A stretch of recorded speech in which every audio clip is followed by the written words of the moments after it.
শোনো, এটা কে ছিল? আরে ওইটা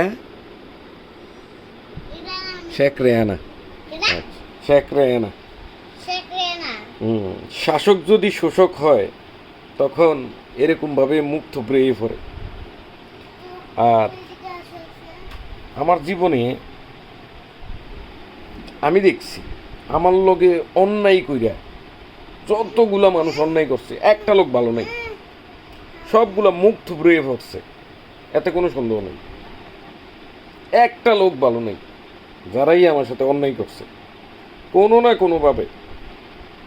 কোনোভাবে তারার উপরে আল্লাহর সরকার গঠন হবে এবং সেই সরকারের অধীনে হবে আল্লাহ যাহা বালাইছে অবশেষে বাংলাদেশের ইতিহাসের সবচেয়ে বড় স্বৈরশাসকের অনেকে হয়তো এর মধ্যে কুমিল্লার বহু বড় নেতা আছে। কোটা সংস্কার আন্দোলন কিভাবে 15 বছর ধরে টিকে বসা এক শাসকের পতন ঘটে।